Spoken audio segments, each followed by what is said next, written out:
1520 KOKC 95.3 FM. My name is Dave McKay, and this is House Talk with Wally Kerr, and you are Wally Kerr. Welcome this morning. I am. Thank you very much, Dave. Glad to be here. Okay, so we have known each other for 20 plus years. My family has purchased homes from you. You've helped us sell homes as well. And so what we're going to do is we're going to answer some questions. We're going to inform some people and let people know that if they're looking to purchase a home, sell a home, have questions about their home, getting it ready to buy or sell or whatever they may have, we're going to inform them a little bit during this show. And this is going to be a weekly show that we're going to do again every morning as we do here bright and early, 7 a.m. And so hopefully this will be something that people can tune in, maybe just gain a little bit of insight or some knowledge they need above of what they already have with their homes. How about that? Does that That's sound right. good? Dave, I love it. It's been a pleasure to help your family over the years, and we've created quite a friendship with not only you, but other family members. You know, my goal in this show, I've wanted to do this a long time, is to help people. I've been in the business a long time, and really today, what our team revolves around is helping people. I think people have questions about buying and about selling and things that they don't know.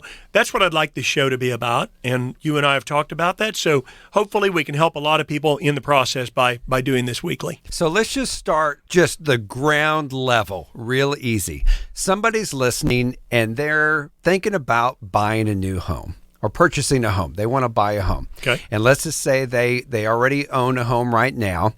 When they start looking to purchase a home, what do they need to have ready? Okay. All right. So good question. So just starting from the start, if I was going to do that today, and like we did when we visited together and you sold your home and bought another, it's establishing what do I need to do to get my home in the right condition to get top dollar in the shortest amount of time frame, with the least inspection hassles. You wanted to determine how much equity you had in your home, so how much down payment you would have, how much you would have for closing costs to go buy your next home. So a lot of times it's people meeting with us up front when their homes are not ready to go on the market at all. They're not in the condition. Many times people will have us over and say, hey, Wally, what do you think I need to do to my home to get top dollar for it? And we'll make sometimes recommendations about what to do, but then again, maybe what not to do. Maybe they want to invest money on an item that we don't think is going to be a good return. Okay, so I've heard that. Specifically, big ticket items like, I want to put in a pool, or I want to do all this landscaping or something like that, down to, do I need to retile the floors or put in new flooring? We'll get to buying the home in just a little bit. So as you mentioned, let's talk about selling. I need to sell my home. And so we've had that discussion. You're going to come walk through the house. We're going to take a look. And I know from selling my home that there's a couple of things that we don't have to fix right away, which kind of scared me a little bit because my thought is, I have to fix this up. It needs to look like a new home. I need to really impress buyers coming through. If they see that this needs to be fixed or that needs to be fixed, they're not going to buy it, which is not always the case because someone's going to come through. There's some negotiation and they might want to do something different in this room and they might want to fix this or that. So put my mind at ease as the home seller, maybe some specific points or some of the steps when I do want to sell my home, what needs to be fixed and what doesn't need to be fixed. Okay, good. So probably what we would attack together with anybody, what we would approach is, where are the possible objections to selling your home? What are things that buyers might object to if they are looking at your home and then looking at 4 other homes in the marketplace? The question is, based on where you have it priced, how does it stack up? How does it look? And what are the things that might worry a buyer? So if the roof shingles are 18 years old, maybe we go get a roofing report that shows there's been no hail in the area and the roof shingles are fine. If there are some cracks in the tile inside the entryway, we probably want to order an inspection to find out why, to make sure that someone doesn't come in and worry about that. Maybe you look up and say, hey, Wally, I've got these vaulted ceilings inside my home, but I've got these cracks on the corners here. Those are pretty just cosmetic. Should I do anything about that? And an untrained eye might walk in your home and think that it has structural problems with cracks. So we'll look at it just room to room, the things that people might object to, that they might have concerns about. What you and I want is someone to walk in, look at the home and say, this home is in great condition and it's worth every penny of what they're asking. Whereas we don't want them to walk in and say, it's priced here, but it looks like I'm going to have to do this and this and this, and I have concerns about this and this and this. So it's really, every home is different, like people, right? Houses Yes. have personalities just like people. Oh, yes. No two houses are the same. No two people are the same. So just walking through and logically looking at what do we fix that could be an objection, and what we leave alone that is probably not going to be a good investment and bring a return. Okay. So let's go ahead and flip it now. Now I'm walking through a home that I'm interested in buying. And like you said, I might walk in and go, I noticed a couple of cracks here. I noticed this and that and everything. I might be of the thought, okay, it's listed as this. I can ding them on this, and get the price down. Or you're going to tell me, rightfully so, that there is this negotiation here on what the seller agrees to fix and what maybe the price can come down. Tell me a little bit about that negotiation, or now as a buyer, what my thought process maybe should be, or what I need to learn going to purchase a house. And now I see those little imperfections, if you will. Okay, good question. So we should be able to go through in most home and kind of estimate what a repair or an update would cost. The truth is, most sellers, when they put their home on the market, are kind of ready to be done with that home and move on to whatever their plans are. Maybe they're taking a job in Oregon. Maybe they've already bought another home here. Most sellers don't just love making repairs, and they really don't want to mess with the piddly items, the small items. So it's a matter of going through and analyzing. In your case, you're saying, Wally, I'm selling. Now I'm going to turn around and buy. This home I'm buying may not be perfect. So everybody's scenario is a little bit different. Some people have enough equity in their home. They probably do. Over the last 2 or 3 years, the market's gone up at a historic rate here in Oklahoma, places where you used to have to go to Colorado or Florida to see those rates of appreciation. Wow. So most people's homes have gone up so much in value, they have some equity to work with today. But you may not be a Mr. Fix-It man, Dave. You may not want to go in and have to fix these things on your own, right? You're right. So we keep a comprehensive list of contractors where if you say, tell you what, I want to bargain on price. I mean, who doesn't want to bargain on price, right? Mm-hmm. And there's some sellers that if there's things that need to be done, they're probably more likely to bargain on price if you'll take those things over yourself. The hard one for any seller is when someone says, I want to buy a used home, but I want it to be in new home condition. And most sellers, like you selling your home, you look and say, does the buyer not understand this is not a brand new home? Why do they expect it to be like a new home? Mm-hmm. Some buyers do. But if you're willing to take on some of those things and make the improvements on your own, you probably find a seller that will negotiate a little bit more. If you have the equity in your current home, when you sell, you've got money left over. If it's enough to cover your down payment and your closing costs to buy the new home, chances are you might have some money left over where you can do those repairs. So it's a give and take. You're not going to buy a home for $10,000 under listed price and be able to turn in a list of 40 items that need to be fixed to a seller. Sure. They're going to say, wait a minute, it's one thing or the other. Do you want to do price or do you want me to fix a bunch of stuff? So it's a teeter-totter. It's going to be balanced one way or the other. Are you going to negotiate the price or are you going to pay more so that the seller can fix the imperfections even on a used home? Okay, so even before I've gone out to look and had these discussions and saw these little imperfections, or maybe I just found the perfect home, now I'm looking at prices. I kind of have an idea in my head what I think I can afford. We want to always push the envelope, I think, sometimes when we see that home that almost looks perfect for us and it's just a little bit, here and there. Now, you just mentioned that the appreciation rate of these homes in Oklahoma has really been accelerating quite a bit.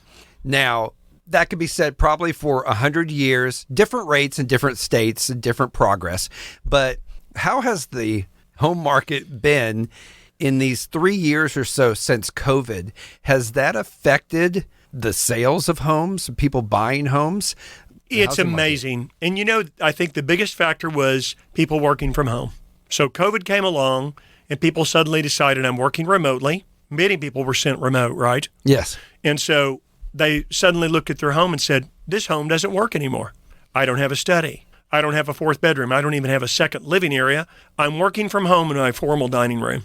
So it changed people's needs. Okay? I want an office. That's right. And so, the federal government drops the rates to incredibly low, historic lows, artificially low, if you will, below 3%. Mm-hmm. That excites a lot of people.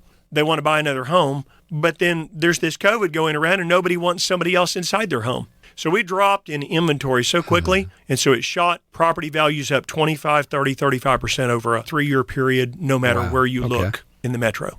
So you asked a minute ago, and I want to jet back. We're talking about getting out and looking at homes. One of the first things we recommend any buyers to get pre-approved. Okay. Worst thing I could do for anybody is them say, hey, Wally, I want to go see a $300,000 home. And we go out, we look at a $300,000 home, and they love what they see, and they're excited about it, and Mrs. is excited, they're showing it to the kids.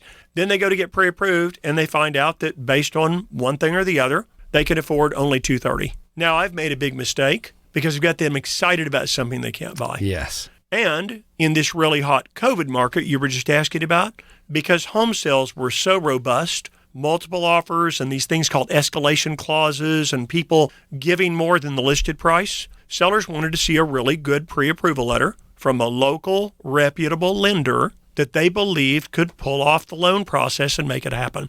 So the pre-approval process, going back to, hey, Wally, I want to sell my home, but I want to buy another one. I can't stress enough how important the pre-approval process is. Okay. So now I have an idea of the price range, and we go find the home that we want. Then we start figuring out, just because I'm not a mathematician and I'm just John Q home buyer, and it's like $300,000. Okay, well, if I sell this house, I'm going to have this much in equity and I can put it down. I think this is going to be good. And then you're saying, well, you have to remember this. Well, we have terms like escrow and points and all these things that bring the price up or down and all this stuff. So I can go find a $300,000 home, and there's ways to manage that monthly payment into something that I'm comfortable with, but also there's a way that I'm comfortable with a monthly payment.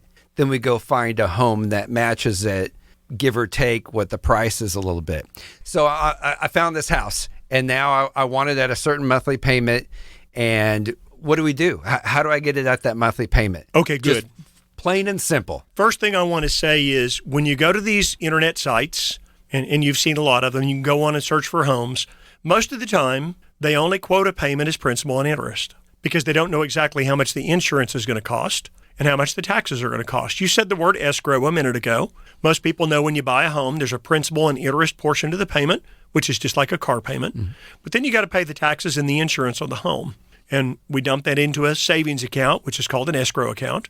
The lender keeps that money, and they manage and make those payments. So it probably makes sense, Dave, that a newer home, because there's fewer problems and it's newer, the insurance is lower. But if you choose an older historic home with a basement, maybe the basement's got some movement, maybe it gets some water downstairs, maybe there's old aluminum wiring in the walls, the insurance is going to be higher. So it's not just a matter of the principal and interest portion. For each home buyer, it's a matter of how much do you have to put down so that you can avoid things that we can talk about at some point called mortgage insurance, and then the taxes and insurance. That's really what I ask home buyers first is, what payment do you feel is comfortable for your family? And then reverse engineer it back in to figure out about what they should be looking for. Okay. Does that answer your question? Absolutely, because I know that there's going to be these fees and just things out there that I don't know of. What is it really going to be? But that's perfect, because then once you get down to, I want to pay $1,500, I want to pay $2,000 a month. And then you say, okay, well, when you think about it, on $2,000 a month, you're probably going to bring this out, this out, this out. And that means your home is probably going to be, a $300,000 home or a $315,000 or a $275,000 or something like that. And then that gives me an idea, I think, of, when I'm going online to, the hot sites, when I go to Zillow. Am I allowed to say Zillow in your world? I don't know. You can. I don't know that I can. So the truth is, what I said from the start applies, and that is my goal is to help people. So if you walk in my office today and said, look, I've been looking around, I think I can afford a $300,000 home, but Wally, I don't want my payment to be above $2,000. I've got to help you figure out how to do that. That's how I help you. It may be that we go in and look at some creative financing, which just means there are some great products in the market today that can help people afford a little more home, like when you'd say adjustable rate, but there are some amazing products out there right now. I'm not a lender, so I really can't quote specifics, But there are some great rates out there that are like fixed for 5 years to where you can go back in and refinance at almost no cost whatsoever and no penalty. So you could start with an adjustable and then go back to a fixed rate. And we can talk about financing later, but the goal here is you come in, you say, this is where I want my payment to be, and I know how to get your payment where you want it to be, whether it's price or whether it is financing or having the seller pay some closing costs or even pay some points to buy down the rate for you where the rate is lower to where you might be able to afford that house that was about $10,000 to $15,000 more than you really wanted to spend, but keeping that payment at $2,000 a month. When you say creative financing, there's no magic here. It's what any lender could tell us.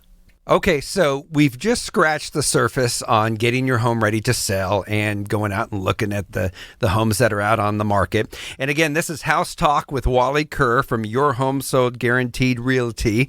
Wally, thanks for being here so early on a Saturday morning. I'm delighted to be here with you. It's just an absolute pleasure. A great time, though, for people to enjoy some coffee, relax, and they're about to head out to go look at some homes maybe this morning.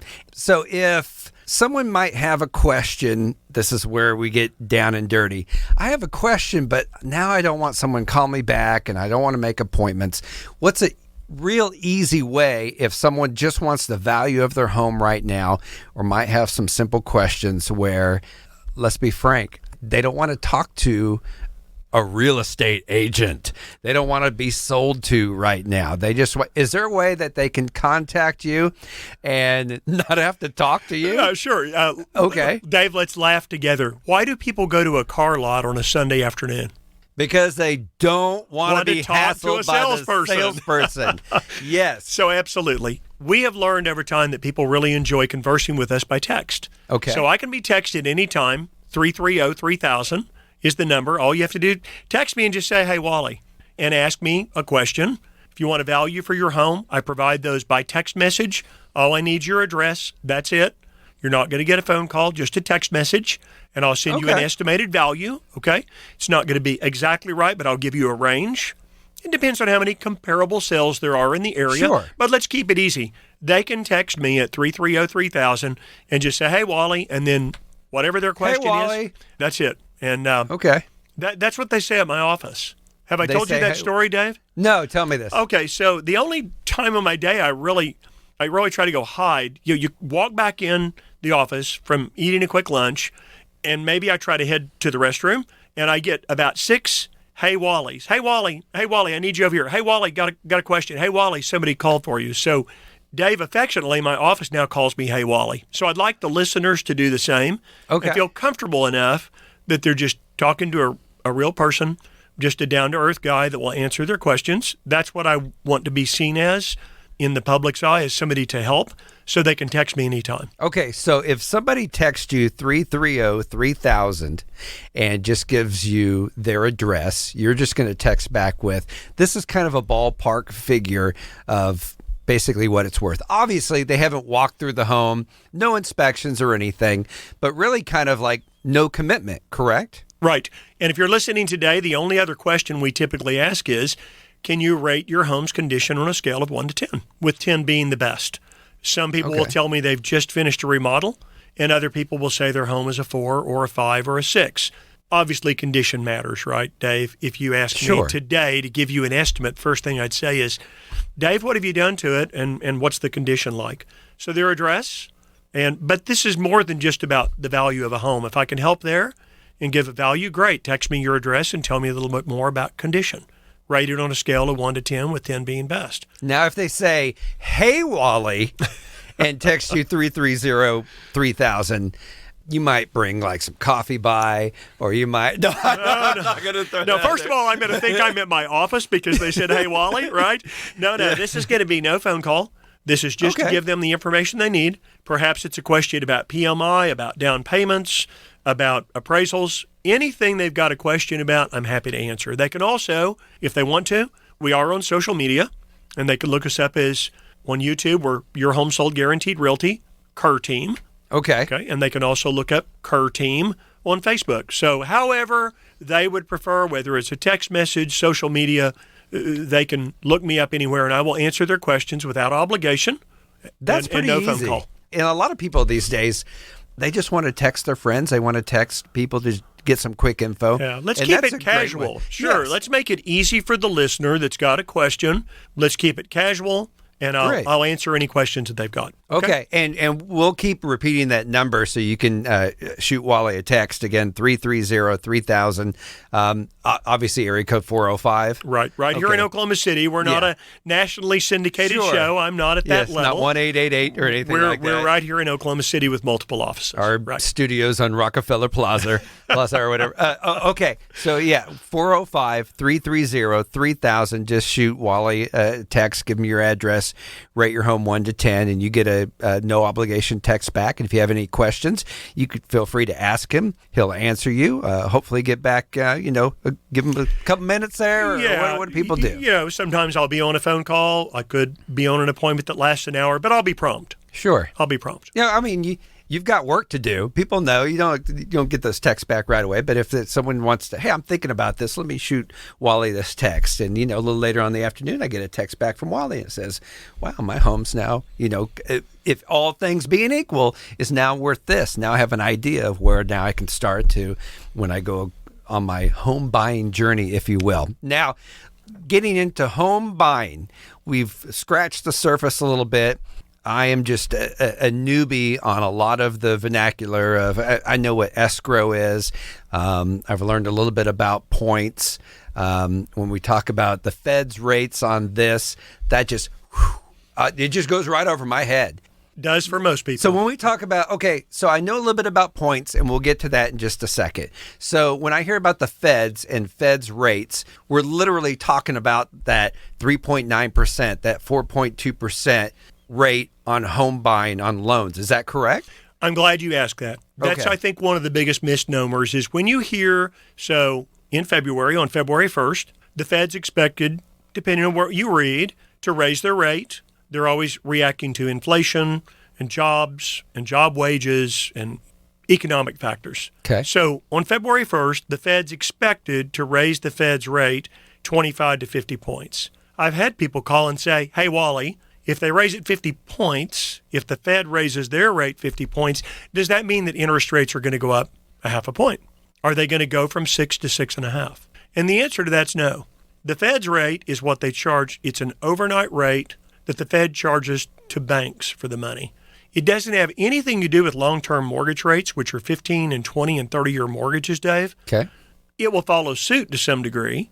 So if the Fed continues to raise its rate to member banks, the interest rates will follow. But it's not just linear. If it's up 50 basis points, that doesn't mean rates are going up by 0.5%.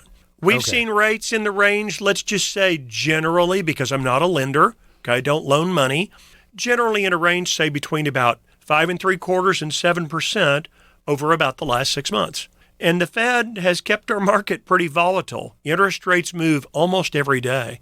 And for a long time, they were just stuck below 3% or below 3.5%. So a lot of people that might be listening today have a really low rate on their home. Let's say for a minute you had a 3% rate on your home. Okay. And you called me today and said, hey, Wally, I'm thinking about buying a home. Seems like the rates are a lot higher than my 3% rate today. And my first question would be, what's your goal here? Sure. What do you need? Well, my father passed away and we're going to move my mom in and our floor plan doesn't fit. And so my response might be, okay, sounds like you really need to make a move and you need a different floor plan. What's our goal for a payment? Well, I've got a 3% rate and I'm worried about rates today.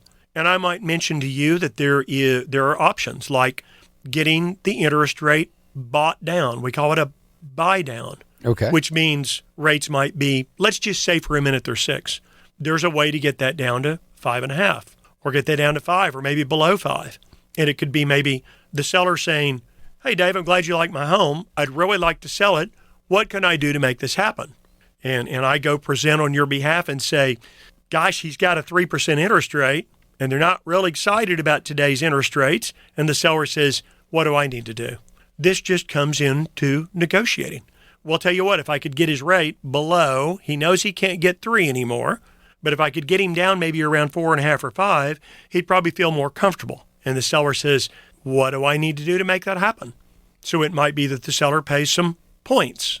it pays some money to the lender up front to give a lower interest rate. Okay. Maybe the seller pays some points to buy down the interest rate. So these are things that people need to understand. What the Fed is doing is historic.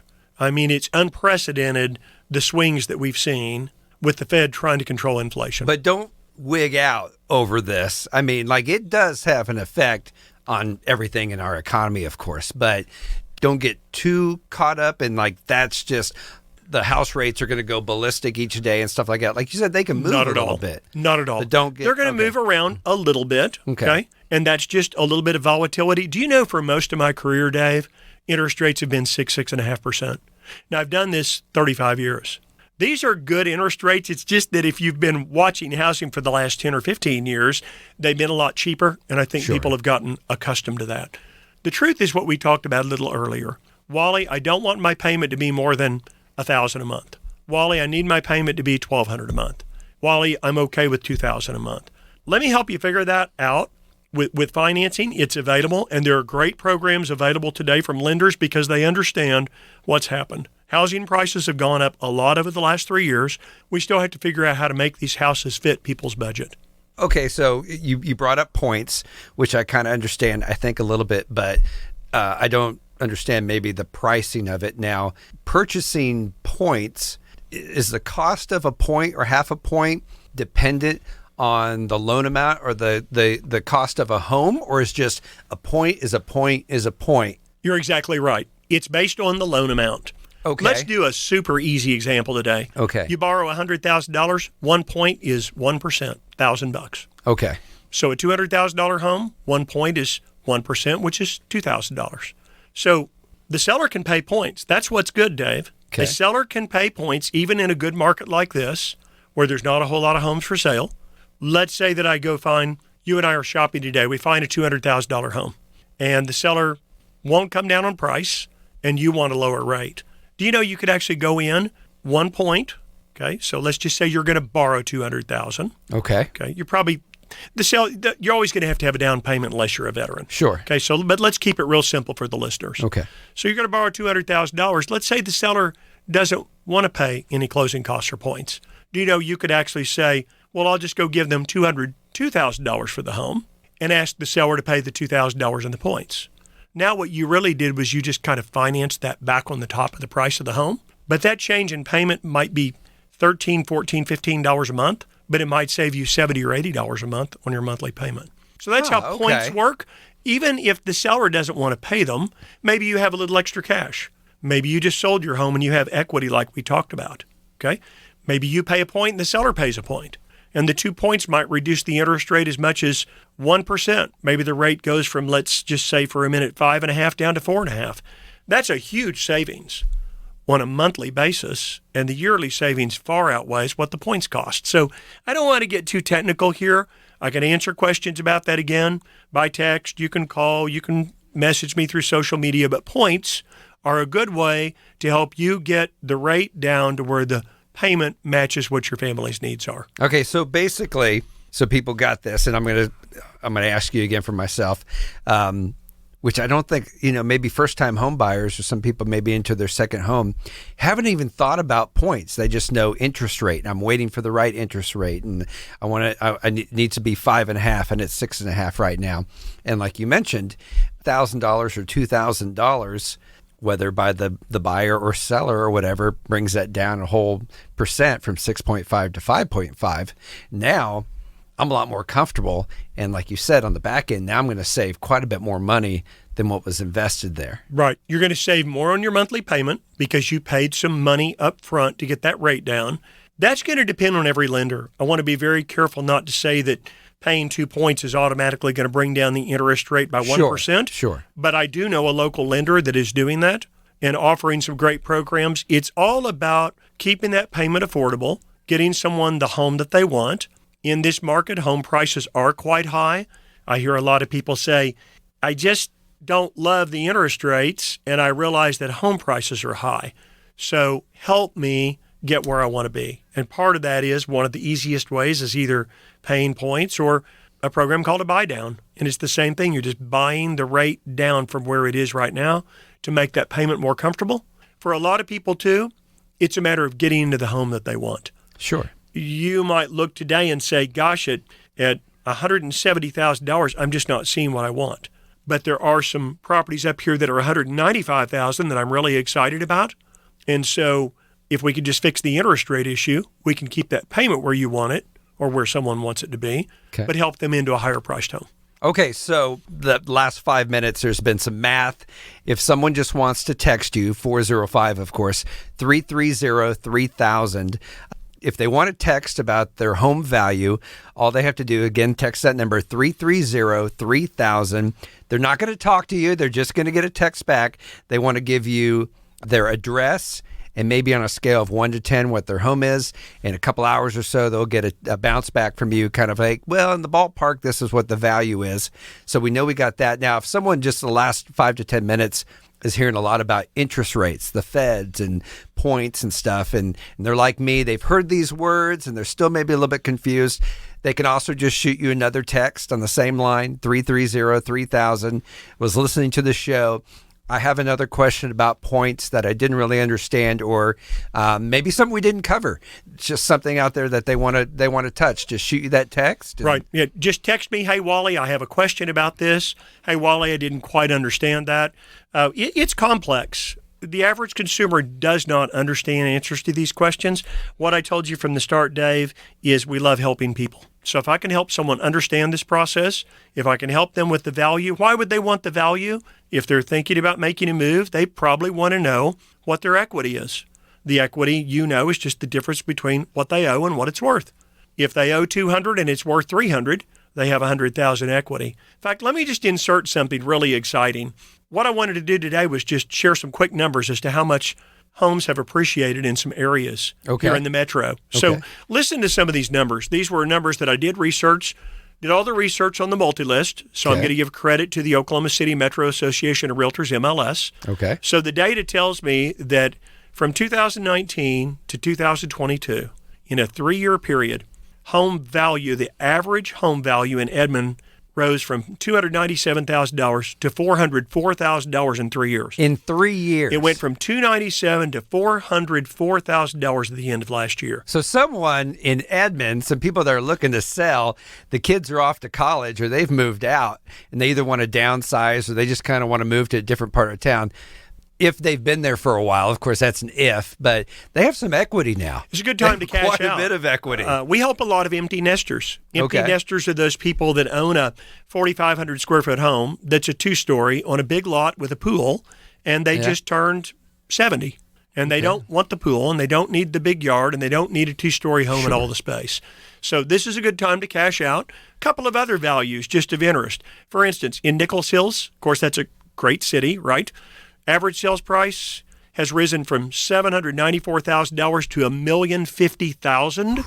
Wow. In the last 3 years. 3 years. And the last one I'll mention is in Norman. The average sales price over a 3-year period ending last year, it was $215,000 3 years ago, and now it's $294,000. So the home values have appreciated a lot. What we've been talking about the last 5 or 10 minutes is, how do I afford one of these homes where the values have gone up so much? It seems like the interest rates are high. Are there some solutions out there for me to get a lower interest rate? And the answer to that is yes. Okay, so that's exciting. And if someone just heard right now, I'm in Yukon, I'm in Mustang, I'm out in Jinx or Midwest City or wherever across the metro, I want to find out. I just mentioned this 2 minutes ago. I want to find out the value of my home. Again, just shoot you a text. 330-3000, 330-3000. No phone call. Just a text message, and I can give them an idea. Okay. Give them a really, really close range for most homes. I'd say for 95% of the homes that people will text in, there's some really unique homes out there, right? Sometimes somebody will hit me with a 7,000 square foot home. Wow. And there aren't as many of those that sell, right? And maybe not in the general area. But on probably 95% of the estimates, I can be pretty accurate. It'll give them a good idea of what kind of equity they've got if they're thinking about moving to a different home and how much equity they would have to work with.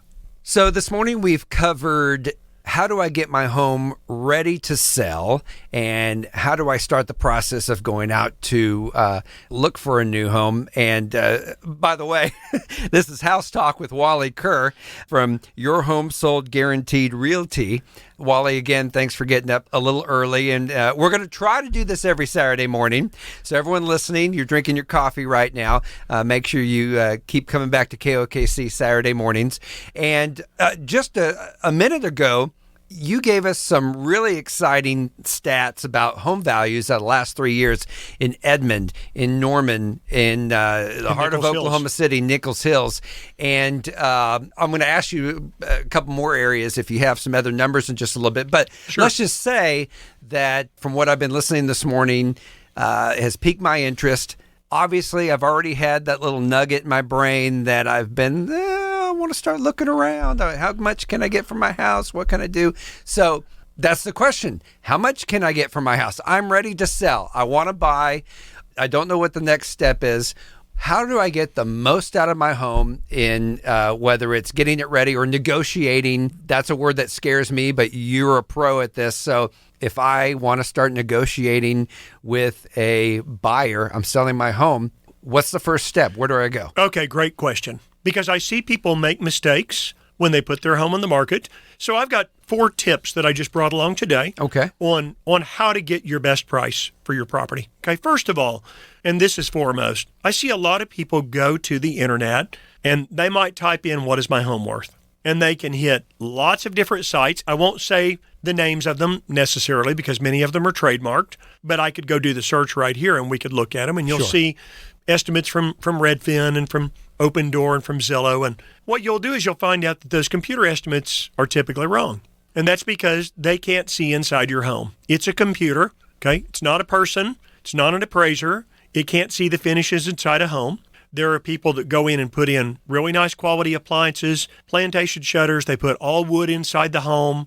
They do a $150,000 pool. And these computer models look and just say, well, it's a pool. And maybe it adds $30,000. So the truth is, don't rely on computers to give you an estimate on your home. There's going to be some accuracy, and I'll tell you that I've looked at some in the past where I go look at the home and I say, oh, that was pretty close to market value.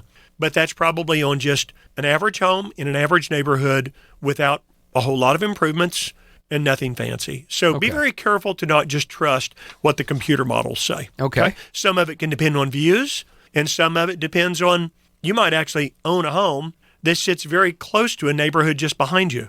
The neighborhood behind you might not be as nice, or it might be a lot nicer, and it might be a gated community. That's where the word comps, I know that one. I know that word, comps. And that has to play a little bit where if the comps around you are a little higher because those homes are selling higher, that's going to help your sales price a little bit. Yeah, that's what the appraisers are looking at is truly comparable sales. So that kind of goes to pricing tip number 2. Don't rely on what your neighbor's home sold for. There's a lot of people that do that. They'll call and say, well, Wally, down the street, I happen to know that my neighbor's home sold for $290. And in my mind, I'm taking that into consideration, knowing that I will research that when I go back to the office, and I probably already have that data with me at the appointment, but if I don't, it's a matter of what was different about that property. You might find out they had a safe room, a storm safe room in their garage. Those are pretty valuable today. Sure. Before the tornadoes went through in Oklahoma years and years back, 20 years ago, it seemed like a storm shelter was just a hole in the wall. Boy, people love storm shelters today, and they're valuable, whether they're in the garage floor or whether they're stand-up. So again, houses will be different. Your house is not exactly like your neighbor's house, and your neighbor's house is not like yours. Don't just rely. Square footage is going to be part of the valuation. Maybe the neighbor's house was 1,830 feet, and maybe yours is 1,675. That's going to make a big difference. The other things that will make a difference to an appraiser is looking at the condition, the floor plan, again, the improvements, and then the age of the property. Typically, they'll be about the same age if they're in the same neighborhood, but not in all cases. So a real opinion, a value, truly, Dave, is what a buyer's willing to pay, right? I mean, a house is worth, and I tell people this all the time, what's a house worth? It's worth what a buyer's willing to pay and what a seller's willing to take, and that's what we call market value. And then once it goes under contract, if someone's taking a loan or has a mortgage company involved, an appraisal is required. And there are definite guidelines that appraisers have to stick to. It's not the wild, wild west.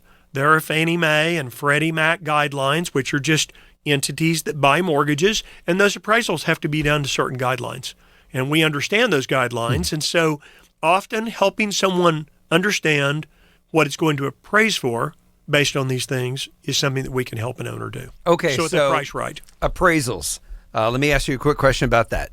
I want to sell my home for $200,000, and we're starting to negotiate and everything, and the buyer says, I'll buy it for $200,000, and the appraiser comes through, checks out the house and everything, and says, all right, the house seems to be pretty good, everything's fine and everything. We appraised the house at $190,000. I don't know. I don't want to use like you legally have to do this or that or whatever. But now the person that was going to buy it can come back and say, well, I was going to buy it for $200,000, but it only appraises at $190. I just want to buy it at $190 because I'm sure that the bank loan it says I'm only going to. No, I can't give you a loan for $200,000 because it's not worth $200,000. It's worth $190. Right. So where does that appraisal come into the negotiating part of it?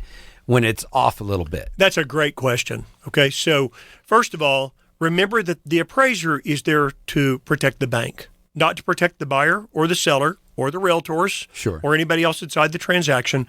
They're there to protect the lending institution from loaning too much money on a home. So it's a neutral party. The buyer doesn't get to choose the appraiser. The seller doesn't. The realtors don't get to. Even the mortgage company. There are actually third-party companies now that are intermediaries, and they are hired to go out on a neutral basis to appraise the home. So typically, they're going to look at comparable sales, things that are comparable in year built, square footage, neighborhood, okay, and the condition of the home. So let's answer your question. What are the options? In this case, you said the sales price is $200 and the appraisal comes in at $190. What are the options? Well, the buyer could say, thanks, I'm done, if you won't come down to $190. The seller could say, thanks, I'm done, Mr. Buyer. If you won't pay $200, that was our contract sales price. Mm-hmm. If you don't pay $200, I'm done. Okay? Or they could perhaps meet in the middle. So let's do a couple of scenarios. People who are listening today may have heard this term called appraisal guarantee. I didn't hear that term, Dave, for 30 years of my career, 32 years. And all of a sudden, when the market got this hot over the last 2.5 years, here came these words, appraisal guarantee. And that is where a buyer would go in and say, I don't care what it appraises for. I'll pay up to $10,000 above the appraisal price. And that was called an appraisal guarantee. I'll pay 5 more. I'll pay 10 more. I'll pay $20,000 over the appraised value, not to exceed X. Okay. And so this was wild over the last 2.5 years. Now, as the market stabilizes, and it's not quite as busy at all as it was, say, last summer, last spring, late 2020, early 2021, the hottest part of the market, the appraisal guarantees are kind of going away now. So in this case, let's say that your sales price is $200 and it appraises for $190. The buyer could say, tell you what, I really want the home. Mr. Seller, if you'll agree to $195 with me, I'll give an extra $5,000. Again, appraisal guarantee, if you will. The appraisal comes in, the appraisal comes in low. The buyer still has a required down payment based on the appraised value of $190. So if they're putting 10% down, okay, the bank is going to loan them money based on $190 minus a 10% down payment, and then they still have to pay the additional $5,000 in cash at closing. Sure. So does that answer your question? Yes. Now flip it. Let's flip it. Let's say the appraisal comes in at $210. And I basically signed the paperwork or whatever we did. I shook hands and I said, I think I'll buy this for $200,000. That's what you're asking for. And the appraisal comes back at $210. Then what are the options there? Well, first of all, you just made a great buy. Okay. Because it appraised for more, right, than what you agreed to give. The seller doesn't have an option to go say, if it appraises for more, you have to give me more. So the seller's locked in at $200,000. And now, can they pull that? Can they pull their offer? I mean, well, now I don't want to sell it. They cannot. Because the appraisal actually, and this is such a great question, and I'll tell you why. The call we get from the mortgage company either says it appraised for value or it didn't make appraisal. Let's explain both of those. I see where you're going with this. That way it doesn't go sky high and there's a bunch of And that's Hurt right. feelings So, there, if so you again, will. real quick, it didn't appraise for enough. You didn't make appraisal. That's your example of I'm paying $200 and it appraised for $190. Got to work that out. Yes. But what the mortgage company does is calls and says it appraised for value, which means even if the sales price was $200 and it appraised for $210, they're not telling anybody what it actually appraised for except for the buyer. The buyer's typically not going to go tell the seller, and they don't have an obligation to do so. Because remember, who was the appraisal done for? Wasn't done for the seller or the buyer. It was for the bank. It's for the bank. So as long as the bank is loaning no more than the appraised value minus any required down payment, the bank is safe. So all the bank does is calls us and says it appraised for value. And that's it. And we very rarely even hear the appraisal amount if it makes value. Does that make sense? Yeah, yes, it does. I like that. Are there any other negotiating, for lack of a better term, tactics that I can use as the seller to maximize the best price I can for my home? Here's another negotiating mistake. Things I wouldn't have thought of. Okay. Maybe you've thought of this and you've thought about overpricing, but let's hit this one because I think it's really important. Okay, go for it. So home values are at historic highs in Oklahoma City. People have seen their neighbors sell homes over the last 2 years, and they've heard that they've sold for $5,000, $10,000, $20,000 over listed price. Our market has changed, Dave. There's no doubt the Fed's actions have caused that. It's not the same market it was a year or a year and a half ago. We're meeting with people that do want to overprice their home because they saw what their neighbor did a year ago or 6 months ago. Let's say for a minute that their neighbor's home sold 4 months ago, but it had something very unique about it. Let's say that it was a swimming pool or a shop building if it was out on acreage. Mm-hmm. Those are very expensive to install or build right now because of the cost of materials. I'll bet you that swimming pool prices are up at least 30%, would be my guess, over the last 3 years, because so many people want one. Why did they want a pool? Because COVID hit and they wanted to stay home. So overpricing, it's imperative they price right and not overprice, okay? Because pricing right is key in marketing anything, whether it is a car, whether it's a house, whether it's a widget, whatever it is. So price it right. Market conditions are a huge factor, and the market's been a little more tricky recently. Okay, if you price too high and it's in a seller's market, buyers are hesitant to make an offer. Buyers are very price conscious right now because prices have gone up so much. Mm-hmm. So it's really important to understand pricing, especially in a changing market. And we're in a changing market right now. I believe people need someone who knows the market, works in the area, and is an area expert, and that's something that we pride ourselves on. So pricing right, we want every seller to get a price where they walk away and say, my realtor was a hero.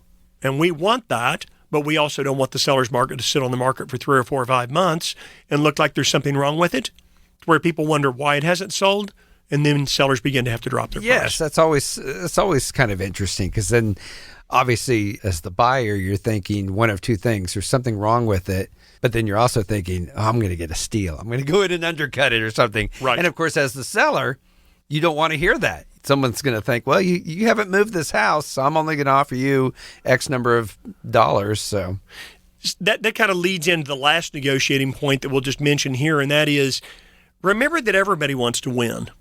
So the seller wants to win and get their highest price, right? Mm-hmm. But the buyer is also negotiating in their behalf and wants to not feel like they're overpaying.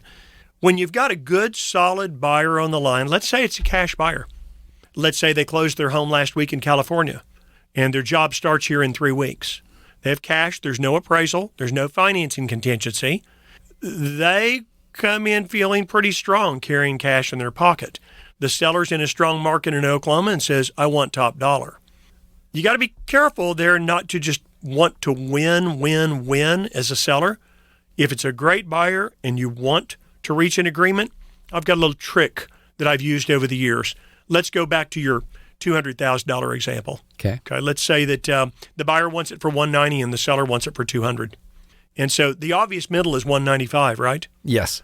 There's been many times when I've recommended to my seller to give just a little bit more than halfway. Now, I'm not using this example to say you should negotiate on a $200,000 home $5,000 in this current market, because that's not what the current market is. $200,000 homes are in great demand today. This is just an easy example. Okay. If the middle is $195 and the seller says, wow, that's really a good buyer. Cash, no appraisal, no financing contingency. Maybe the seller goes back and says, I want 200. You want it at 190. I'll give it to you at 194, which is just a little beyond halfway, and lets the buyer win by, say, $1,000. Convert that to a $400,000 home. Do the same thing. They offer $390. The home's priced at $400. Where's the middle? $395. If it's a great, strong buyer, and that's the best buyer and the kind of buyer you're really looking for, you might negotiate a little bit past that halfway point just to make the deal work.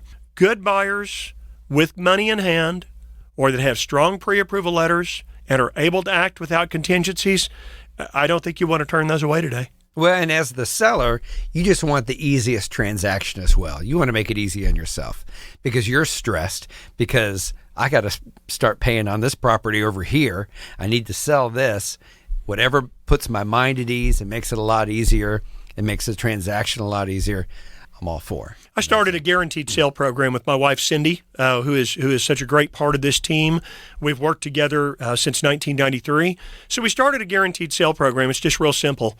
A lot of people are trying to transition from one home to the other, and they don't want to get stuck with two house payments at the same time. Mm-hmm. Here's how we designed our program. In the unlikely event that a home doesn't sell in an agreed period, Cindy and I will walk in and buy the home for cash, but at a price we agree to with the owner up front. And this gives them the peace of mind that they won't get stuck with two house payments at the same time. I think some of our biggest advocates have been the people that came to us and wanted us to step in and give them the guarantee that if we didn't sell their home in an agreed period, we would be their safety net and we'd walk in and buy their home. And I'm happy to tell you more details, or you can just text me. We've been talking about it today. Everybody in my office calls me, "Hey, Wally." Text me at 330-3000 if you have questions about how this works. We actually have a website just at wallykerr.com and have a lot of information in there about our guaranteed sale program to where nobody needs to talk to me. They don't have to text me. They can go find that on our website and read about it themselves without even talking to us. That's our goal, is for someone not to have to talk to us, to be able to get the information they want, and then when they're ready, they can call. So you've done a really good job this morning of not selling yourself. This is really about more information for buyers and sellers. That's the goal. People want to learn more about the housing market, so that's great. And like you said, just a little bit of communication with you through text. If someone just has questions, they want to learn about their home value, a good ballpark, where to start off, any other information they might need, again, they could just text you at 330-3000. If they want to throw a "Hey, Wally" in there, "Hey, Wally, I just had a question about this," and it's not going to be so they have the knowledge they need to make move out. Yes. an intelligent decision. This show is to help people buying or selling and their questions, and they can be just like the people in my office. They're constantly saying, "Hey, Wally," because they have a question. I think our listeners will have some questions. I'll respond to those promptly. They could text. They could look me up on social media at Your Home Sold Guaranteed Realty, Kerr Team, or look up Wally Kerr. I'll answer your questions and I'll help you any way that I can. This is House Talk with Wally Kerr. My name's Dave McKay. We'll be back again next Saturday morning at 7 o'clock. And Dave, a little while ago before we end, you said you wanted to ask about a couple of other communities inside the metro where maybe the home values had gone up so much. Yes, because that's amazing that in 3 years that some of those have gone up. Remarkable appreciation rates. What cities would you like to know about? Yukon? In Yukon, over the last 3 years, the average sales price has increased from $207,000 to $284,000 just in a 3-year period. Wow. And then its neighbor next door, Mustang, has increased over the last 3 years from $218,000 to $292,000 just in a 3-year period. The one that astounds me is Tuttle, just south of Mustang. Okay. Kind of out, just obviously to the west of Newcastle. How about Tuttle? Listen to this. This is amazing. And I think it's because so many people want acreages, and there's a lot of acreage properties in Tuttle. Do you know that over the last 3 years, the average sales price increased from $245,000 to $346,000 in 3 years? Over $100,000 appreciation on the average home in Tuttle in just a 3-year period. Wow. And we'll share some more values next week if you like. And if someone just moved into those homes about 3 years ago, boy, got a lot of equity, made a great investment at a great time in the marketplace, and I'm really happy for all of those people. It's exciting. Now they're ready to sell. Well, who knows? No. If so, we're happy to help them. again, the goal here is if you need information, if I can help you in any way, that's what I want to do. So shoot me a text. This is House Talk with Wally Kerr on 1520 AM, 95.3 FM, KOKC.